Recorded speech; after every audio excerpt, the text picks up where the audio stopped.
इलाज है या नहीं है, क्योंकि इलाज तो अभी तक सर्दी जुकाम का भी नहीं है, सर्दी जुकाम की भी कोई वैक्सीन नहीं है। क्या हम उससे डरते हैं? नहीं डरते हैं। क्यों?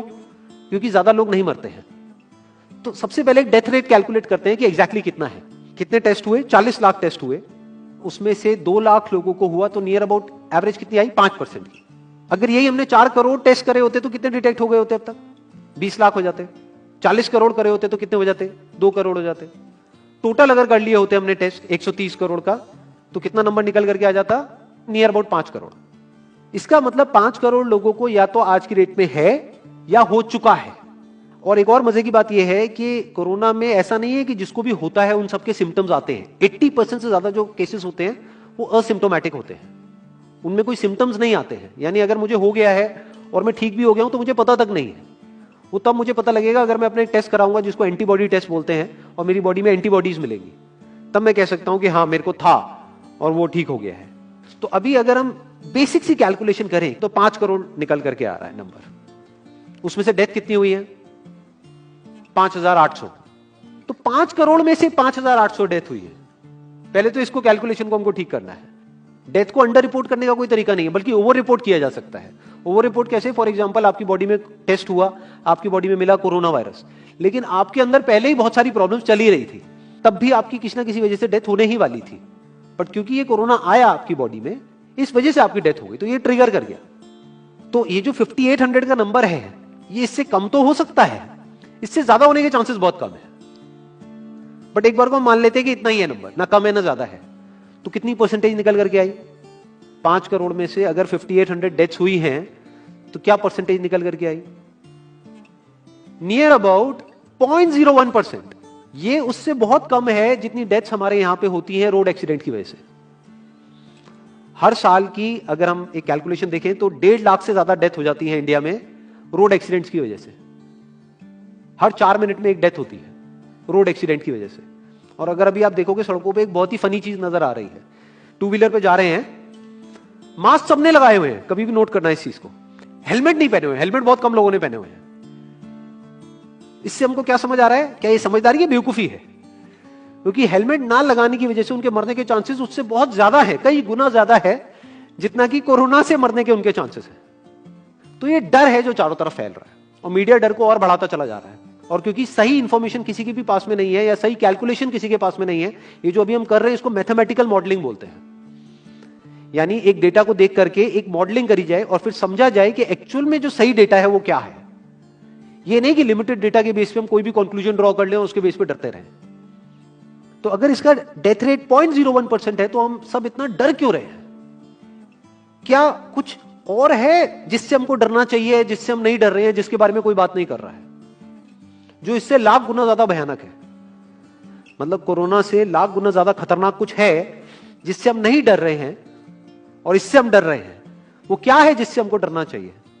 अनएम्प्लॉयमेंट। अभी पीछे कुछ आर्टिकल्स आए थे न्यूज़पेपर में जहां पे एक फिगर आई थी निकल करके, I am not too sure ये फिगर कितनी सही है कितनी नहीं है, जहां पे आया था कि 13 करोड़ लोग अनएम्प्लॉयड हो गए। इस फिगर से हमको डरना चाहिए। 13 करोड़ लोग अनएम्प्लॉयड होने का मतलब हम समझते हैं कि इसका मतलब क्या है? इसका मतलब ये, अगर इकोनॉमी पॉइंट ऑफ व्यू से देखोगे, कि ये जो 13 करोड़ लोग हैं ये अपने जो खर्चे हैं वो बहुत ही लिमिट में कर देंगे। जिस बंदे की नौकरी चली गई है, क्या वो जाकर के मार्केट में नए कपड़े खरीदेगा? क्या अपने बच्चों के लिए खिलौने खरीदेगा? ट्रैवल एंड टूरिज्म तो भूल ही जाओ। ऐसी और हजारों इंडस्ट्रीज हैं जिनकी धज्जियां उड़ जाएंगी क्योंकि डिमांड कम हो जाएगी ओवरऑल इकोनॉमी के लेवल पे। जब डिमांड कम होगी तो क्या करना पड़ेगा इन ब्रांड्स को, इन कंपनीज को क्या करना पड़ेगा, इन मैन्युफैक्चरर्स को क्या करना पड़ेगा? अपनी सप्लाई को कम करना पड़ेगा। जितनी उन्होंने सप्लाई कम करी, अनएम्प्लॉयमेंट और बढ़ गया। कि आज जो नंबर 13 करोड़ है वो बढ़ करके कितना हो गया? 20 करोड़। यानी पूरा का पूरा लूप बन जाएगा। इस लूप को बोलते हैं रिसेशन, जो ग्लोबली ऑलरेडी रिसेशन आ चुका है। और अगर यही रिसेशन और डीप होता चला जाए तो उसको बोलते हैं डिप्रेशन, जहां से एक इकोनॉमी को बाहर आने में 5 से 10 साल लगते हैं। तो इकोनॉमी का पहले ही बुरा हाल था, प्लस इस कोरोना की वजह से और बुरा हाल हो गया है, प्लस जो रहा सहा हमारा जो अपना डर है वो सिचुएशन को और खराब करता चला जा रहा है। और इस डर को हर कोई बढ़ा रहा है, कोई भी कम करने का काम नहीं कर रहा है। एक्चुअल में अगर आप मेरे स्टैंड पॉइंट से देखोगे तो डरने की कोई जरूरत ही नहीं है, क्योंकि जो डेथ रेट है वो बहुत ही कम है। तो हम डर क्यों रहे हैं? सोचो। बस इसलिए कि डेथ नहीं होनी चाहिए। अगर यही हमारा ऑब्जेक्टिव है कि डेथ नहीं होनी चाहिए, मतलब हम कहते हैं कि किसी की डेथ नहीं होनी चाहिए, तो फिर तो लॉकडाउन परमानेंट हो जाना चाहिए, सड़कों पे निकलना ही नहीं चाहिए, क्योंकि सीधा सीधा 1.5 लाख डेथ बचेंगी। 1.5 लाख लोग जो हर साल एक्सीडेंट में मरते हैं, उनको हम बचा सकते हैं ना, उनकी लाइफ बच जाएगी। परमानेंट कर दो लॉकडाउन को। कैसा है आइडिया? ये बिल्कुल ऐसा है जैसे मैंने एक आदमी की एक कहानी सुनी थी, उसके घर में एक चूहा घुस गया, तो उस चूहे को उसने पकड़ने की बड़ी कोशिश करी, लेकिन वो चूहे को नहीं पकड़ पाया। तो एंड में उसने क्या किया, घर पे आग लगा दी, अपने घर में आग लगा दी। उसके बाद भी चूहा तो बच करके निकल गया, घर चला गया, घर जल गया। यही हालत है इसकी, कोरोना की। इस डर को हमको खत्म करना पड़ेगा, तब जाकर के इस प्रॉब्लम का एक्चुअल में सॉल्यूशन निकलेगा, जो रियल प्रॉब्लम है। और रियल प्रॉब्लम कोरोना नहीं है। रियल प्रॉब्लम क्या है? हमारी जो इकोनॉमी है। रियल प्रॉब्लम क्या है? अनएम्प्लॉयमेंट। तो इस वीडियो के थ्रू मैं अपनी एक हम्बल रिकमेंडेशन देना चाहूंगा गवर्नमेंट ऑफ इंडिया को, या जो भी लोग एक पर्टिकुलर पोजीशन पे हैं उन लोगों को, कि हमको टेस्ट करने कम करने हैं, टेस्ट बढ़ाने नहीं है। अभी हम गलती क्या कर रहे हैं? टेस्ट बढ़ाते चले जा रहे हैं, जिसकी वजह से केसेस बढ़ते चले जा रहे हैं, जिसकी वजह से डर बढ़ता चला जा रहा है। गवर्नमेंट क्या एक क्राइटेरिया नहीं बना सकती कि जो क्रिटिकल केसेस है बस उन्हीं का टेस्ट करो, क्योंकि उन्हीं को हॉस्पिटल में एडमिट करने की जरूरत है, तो उन्हीं का टेस्ट होना चाहिए ना। जो वैसे ही ठीक हो रहे हैं, अपने आप ही ठीक हो रहे हैं, जिनको माइनर सिम्टम्स हैं और वो खुद ही ठीक हो रहे हैं, उनका टेस्ट करने की क्या जरूरत है? उससे तो पैनिक और बढ़ेगा। अगर टेस्ट कर भी दिया तो हम करने क्या वाले हैं? उनको क्या हॉस्पिटल में एडमिट करने वाले? नहीं, घर पे क्वारंटाइन करने वाले हैं। अभी जो क्वारंटाइन वाला फंडा है, ये भी जब बेस छोटा होता है तब तो काम करता है, जब करोड़ों में हो जाता है तब काम नहीं करता है।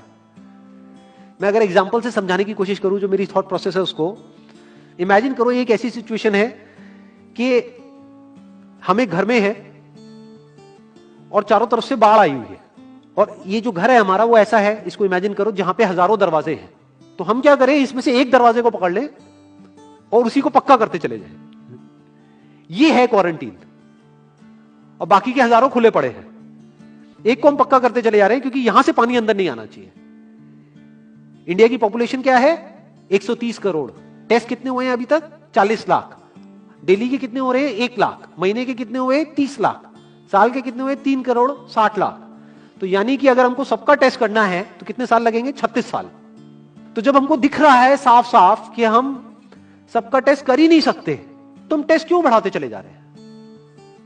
या तो सबका टेस्ट करो और सब में से सबको देख करके सबको क्वारंटाइन कर दो। ये बिल्कुल ऐसा हुआ कि वो जो घर है जिसकी मैंने अभी बात करी, या तो उसको हर तरफ से सिक्योर करो कि अगर उसके 1000 दरवाजे हैं तो एक को बंद मत करो, सारे बंद कर दो। तब आप कह सकते हो कि यहां पानी अंदर नहीं आएगा, कि हमने 130 करोड़ लोगों का टेस्ट कर लिया है, उसमें से केसेस निकल गए हैं 6 करोड़, और 6 करोड़ को हमने क्वारंटीन कर दिया है। अब ये आगे नहीं फैलेगा, अब 6 करोड़ से 10 करोड़ पे नहीं जाएगा।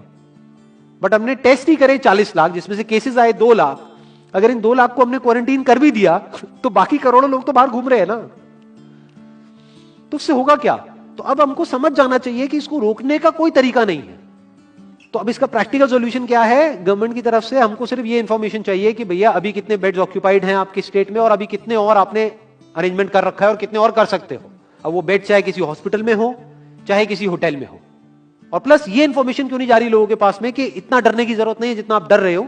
हाँ ठीक है, प्रिकॉशंस लो, सेफ्टी मेजर्स लो, सोशल डिस्टेंसिंग को मेंटेन करो, लेकिन इतना डरने की जरूरत नहीं है जितना आप लोग डर गए हो, क्योंकि डेथ रेट कम है। ये इंफॉर्मेशन जानी चाहिए अब लोगों के पास में, वक्त आ चुका है। अगर ये नहीं गई तो प्रॉब्लम सॉल्व नहीं होने वाली इकोनॉमी के लेवल पे। कॉन्फिडेंस खत्म हो चुका है, रियलिटी को हमको पहले समझना होगा।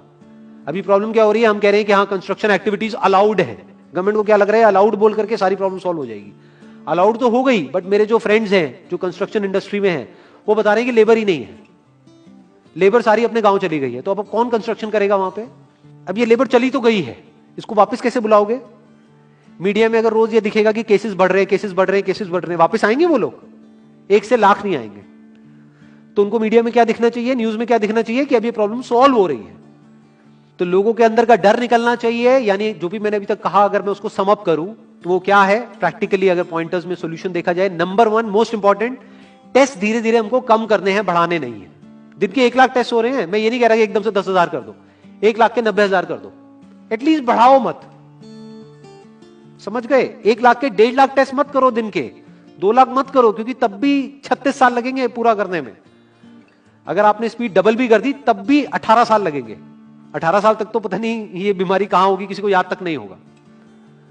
तो करना क्या है गवर्नमेंट को, अगर थोड़ा सा सेंसिबली चले कि टेस्ट को धीरे धीरे कम करते चले जाओ, यानी 1 लाख से 90,000 कर दो, फिर कुछ दिन बाद 80,000 कर दो, फिर 70,000 कर दो। इसकी वजह से क्या होगा, मीडिया में केसेस कम होते हुए दिखेंगे, अखबारों में केसेस कम होते हुए दिखेंगे, हर जगह पे जहां पे अभी आ रहा है कि अभी तक की सबसे बड़ी फिगर, आज तक के सबसे ज्यादा केसेस, वो सब धीरे धीरे कम हो जाएंगे। कम मीडिया में पैनिक फैलेगा, कम पैनिक फैलेगा लोगों में, धीरे धीरे लोग बाहर निकलना शुरू होंगे, जो अभी नीड ऑफ द आवर है। धीरे धीरे लोग बाहर निकलेंगे, धीरे धीरे डिमांड बढ़ेगी, धीरे धीरे लोगों में कॉन्फिडेंस आएगा, धीरे धीरे लोग जो गांव चले गए हैं वो वापस आएंगे, एक्चुअल में काम शुरू होगा। ऑन पेपर नहीं कि काम शुरू हो गया है, एक्चुअल में लोगों का काम शुरू होगा, लोगों का काम शुरू होगा, इकोनॉमी शुरू होगी। बिल्कुल ऐसा है जैसे 2 महीने के लिए आप किसी गाड़ी को बंद करके कहीं पे रख दो गैराज में, तो क्या होगा, बैटरी डाउन हो जाएगी, उस वक्त क्या करना पड़ेगा, उसको धक्का मारना पड़ेगा। तो अभी उस धक्के की जरूरत है, जंप स्टार्ट की जरूरत है।